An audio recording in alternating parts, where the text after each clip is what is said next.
آقا ما در موسیقی داریم دو ر می فا سول لا سی ز د که، زرزنا، دزدا، کلاهبردارا. این سه تا نوت هم بهش اضافه کردم در جریان باشین.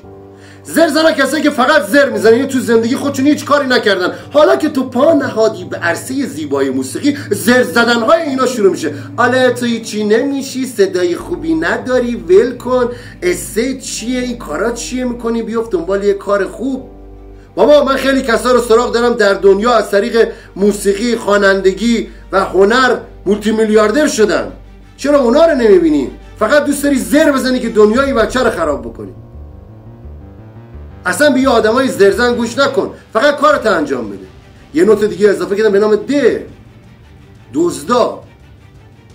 دزدای رویاهای تو، اونایی که خیلی ازت تعریف میکنن، میبرند بالا، تو بهترینی، نمبر وان دنیایی. یا اونایی که خیلی ازت انتقاد میکنن، تویی که بکشنت پایین. صدای خوبی نداری، اصلا تو استایل خوانندگی نداری، اصلا به درد این کار نمیخوری. ببین این دزد رو از زندگیت حذف کن. این اومدی که رویاهای تو رو بدزده. شک نکن اگر خدا یه چیزی گذاشته تو کلت، بیشک راه رسیدن به اونم برات گذاشته، کافیه تو بگردی پیدا کنی، بگرد اونو پیدا بکنی. این زرزنا و این دزدا رو قیچی کن. یه نوت دیگه هم گذاشتم به نام که به 3 دسته تقسیم میشه، به نام کلاهبردارا. کلاهبردارا به 3 دسته تقسیم میشن: تنظیم کننده ها، تضعیف کننده ها و تزریق کننده ها. جالبه نه؟ تنظیم کننده ها خب اغلبشون خب یک سریاشون آدمای خوبی هستن که اصلا با اونا کار ندارم، دمشون گرم، خیلی خوبی هم برمیگرد تو زندگیشون. ولی بعضی هاشون واقعا کلاهبردارن. یعنی تنظیم کننده هم هستن و موسیقی هم بلدن ولی کلاهبردارن. یعنی یه جوری کلاه تو بر میدارن، یا ماشین تو ازت میگیرن، یا خونه تو ازت میگیرن، یا آپارتمان ازت میگیرن، یا یک سناریویی میچینن، یه چیزی ازت میگیرن که بهت چی بدن؟ کار بدن. یعنی فقط دنبال دکان و دکانبازی و پول گرفتنن. اینا این دستن. حالا یه دسته دیگه داریم تو اینا به نام تضعیف کننده ها. تضعیف کننده ها کیان؟ کسایی هستن که خودشون ضعیفن، هیچی بارشون نیست و هر آشغالی که از جای دیگه گوش میدن رو میارن به تو انتقال میدن که تو هم اونا رو به چی؟ بیرون انتقال بدی. یعنی مثلا میگن آره این الان اومده این سبک مد شده، بیا اینا رو بخون. بعد میگه مثلا آکوردشو بگیر، اصلا آکورد بلد نیست بگیره، اصلا بلد نیست، اصلا موسیقی بلد نیست، ضعیف، بسیار ضعیف. خب اصلا 2 تا آکورد رو همین 2 تا بخون. چرا؟ آره مد شده. نه مد نشده، تو ضعیفی، تو بلد نیستی. این خواننده هم تو ضعیف بار میاری و سیلی از خوانندگان ضعیفی که الان در جامعه موجود هستن، از ایکس و ایگرگ و خیلی های دیگه اصلا نام نبرم و خیلی هاشون هم دارن پلی بک میخونن.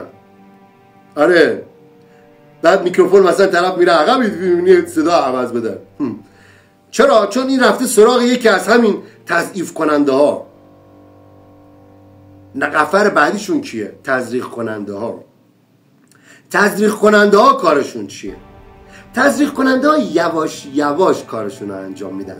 مثل تنظیم کننده ها و تضعیف کننده ها نیستن که یک دفعه باید ببندن و قرارداد و فلان و گوشتو بزنن، کلاتو بردارن، یا بگن خیلی خوبی یا تو رو ضعیف بار بیارن. نه، تزریق کننده ها یواش یواش، آره عزیزم بیا برو، 1 سال تو رو میارن میبرن، بهت کار میدم، تو رو معروف میکنم. میگه کل اگر طبیب بودی سر خود دوا نمودی، کوری اساکش کور دیگری.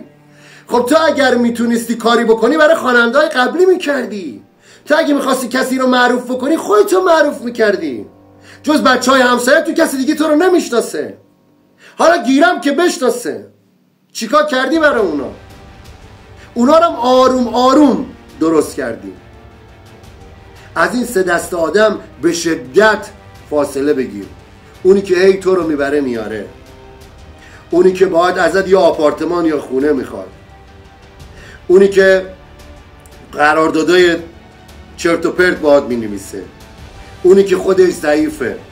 تنظیم کننده ها یه دستن، اونا هم کسایی که موسیقی رو خوب بلدن، اوکیان، چند تا ساز میزنن، حرفشون حرف خوشقولن، دونی شرافت دارن، نون با شرفی میخورن نه بی شرفی.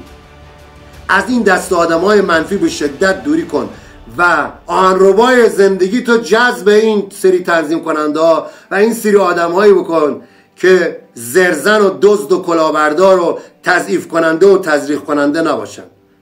آدمایی باشن که با عشق برن جلو، چون موسیقی یعنی بیان احساسات یک موجود زنده. اونی که احساسات با عشقی رو در از خودش بروز میده جذب کن. فدای تو.